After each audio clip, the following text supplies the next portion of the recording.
So Nintendo's movies are now a huge thing. Now, if I would have said that like 10 years ago, you would have called me crazy. That sounds completely ridiculous. Nintendo is, of course, a video game company, not a movie company. But they showed that they've got the chops to create very good movies, or at least movies that sell very well. The Mario movie came out 2 years ago, and it was a huge banger, and of course it grossed $1.3 billion. That's a billion with a B. Literally the most successful video game movie of all time. So now it's not crazy to say, but you know, with Nintendo, I mean, obviously they themselves, they're still very new at this movie thing, and of course there are other parts to it too. I mean, for the Mario movie, for example, they reached out to Illumination and Universal Pictures. It was kind of a whole joint effort developer thing, but you know, Nintendo as a whole, just looking toward the future, they want to make sure that their movies are really locked in to be something great. I mean, the Super Mario Bros. 2 movie has been confirmed, as well as the Zelda movie. Two very, very highly anticipated films now. So the thing is, Nintendo has just announced that they are actually rebranding one of their subsidiaries to actually be a firm, a branch that basically just focuses on movies. Like, that's it. They're strengthening their IPs in the movie department, or, you know, it could branch out to TV shows, stuff like that. But right now, it really seems like this is just movies. So this is all coming from this announcement right here. This was a note to investors that was made about a week and a half ago by Nintendo.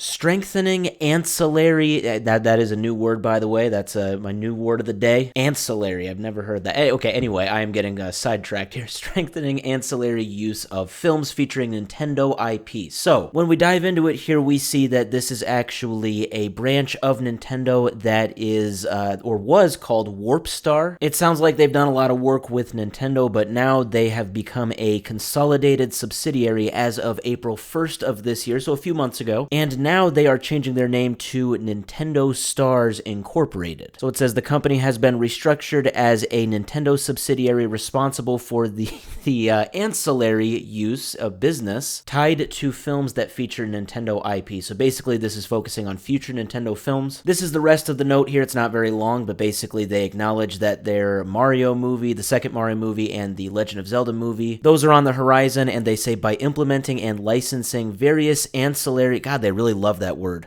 basically by upgrading Nintendo Stars and making them just focus on films, then it'll be overall better. They say Nintendo Stars aims to familiarize people around the world with Nintendo IP and provide new ways to experience it. And then the last paragraph there, they talk about the Kirby franchise. Now that kind of sounds a little bit out of left field, like what are they talking about? They're not talking about a Kirby movie, they're saying that Nintendo Stars will continue their business with the Kirby franchise. So what exactly are they talking about? Yeah, I kind of had to do a bit of digging because if you Google anything on Warpstar, it's kind of hard to find, but I eventually came across this. Now, I want to ask you, does this logo look familiar to anyone? And I'm not going to wait, I'm just going to spoil it for you. I've seen this logo like a million times and I knew exactly where it was from. It was the intro to the first Super Smash Bros. If you've played that game like a million times like I did back in the day, you've seen this logo pop up about a million times. So why am I talking about Hall Laboratory Incorporated, this